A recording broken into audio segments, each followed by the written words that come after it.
भगवान सूर्य, जिन्हें आदित्य भी कहा जाता है, वास्तव एकमात्र प्रत्यक्ष देवता हैं।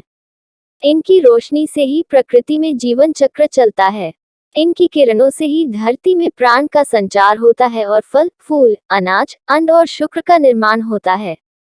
यही वर्षा का आकर्षण करते हैं और ऋतु चक्र को चलाते हैं।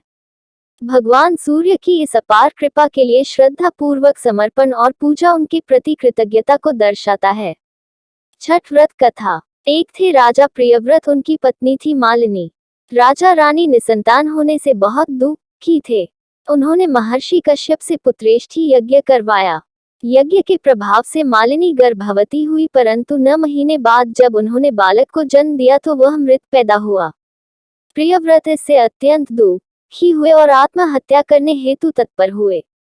प्रियव्रत जैसे ही आत्महत्या करने वाले थे, उसी समय एक देवी वहां प्रकट हुई। देवी ने कहा, प्रियव्रत, मैं सृष्टि देवी हूँ। मेरी पूजा आराधना से पुत्र की प्राप्ति होती है। मैं सभी प्रकार की मनोकामना पूर्ण करने वाली हूँ।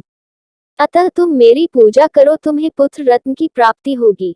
राजा ने देवी की आज्ञा मानकर कार्तिक शुक्ल षष्ठी तिथि को देवी षष्ठी की पूजा की, जिससे उन्हें पुत्र की प्राप्ति हुई। इस दिन से ही छठ व्रत का अनुष्ठान चला आ रहा है। एक अन्य मान्यता के अनुसार भगवान श्री रामचंद्र जी जब अयोध्या लौटकर आए, तब राजतिलक के पश्चात उन्होंने माता सीता के साथ कार्तिक शुक्ल षष्ठी तिथि को सूर्य देवता की व्रतोपासना की और उस दिन से जनसामान्य में यह पर्व मान्य हो गया और दिनानुदिन इस त्योहार की महत्ता बढ़ती गई व पूर्ण आस्था एवं भक्ति के साथ यह त्योहार मनाया जाने लगा। छठ व्रत विधि। इस त्योहार को बिहार, झारखंड, उत्तर प्रदेश एवं भारत के पड़ोसी देश नेपाल में हर्षोल्लास एवं नियम निष्ठा के साथ मनाया जाता है। इस त्योहार की यहाँ बड़ी मान्यता है। इस महापर्व में देवी षष्ठी माता एवं भगवान सूर्य को प्रसन्न करने के लिए स्त्री और पुरुष दोनों ही व्रत रखते हैं। व्रत 4 दिनों का होता है। पहले दिन यानी चतुर्थी को आत्मशुद्धि हेतु व्रत करने वाले केवल अरवा खाते हैं, यानी शुद्ध आहार लेते हैं। पंचमी के दिन नहा खा होता है, यानी स्नान करके पूजा पाठ करके संध्या काल में गुड़ और नए चावल से खीर बनाकर फल और मिष्टान से छठी माता की पूजा की जाती है। फिर व्रत करने वाले कुमारी कन्याओं को एवं ब्राह्मणों को भोजन कराया जाता है। षष्ठी के दिन घर में पवित्रता एवं शुद्धता के साथ उत्तम पकवान बनाए जाते हैं।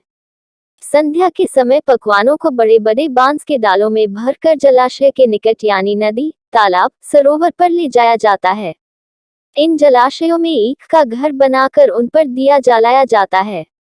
व्रत करने वाले जल में स्नान कर इन डालों को उठाकर डूबते सूर्य एवं षष्ठी माता को अर्घ्य देते हैं। सूर्यास्त के पश्चात लोग अपने अपने घर वापस आ जाते हैं। रात भर जागरण किया जाता है। सप्तमी के दिन सुबह ब्रह्म मुहूर्त में पुनः संध्या काल की तरह डालों में पकवान, नारियल, केला, मिठाई भरकर नदी तट पर लोग जमा होते हैं। व्रत करने वाले सुबह के समय उगते सूर्य को अर्घ्य देते हैं। इस पर्व के विषय में मान्यता यह है कि जो भी षष्ठी माता और सूर्य देव से इस दिन मांगा जाता है, वह मुराद पूरी होती है। इस अवसर पर मुराद पूरी होने पर बहुत से लोग सूर्य देव को दंडवत प्रणाम करते हैं। सूर्य को दंडवत प्रणाम करने का व्रत बहुत ही कठिन होता है। लोग अपने घर में कुल देवी या देवता को प्रणाम कर नदी तट तक दंड देते हुए जाते हैं। दंड की प्रक्रिया इस प्रकार से है। पहले सीधे खड़े होकर सूर्य देव को प्रणाम किया जाता है, फिर पेट की ओर से जमीन पर लेटकर दाहिने हाथ से जमीन पर एक रेखा खींची जाती है। यही प्रक्रिया नदी तट तक पहुंचने तक बार बार दोहराई जाती है।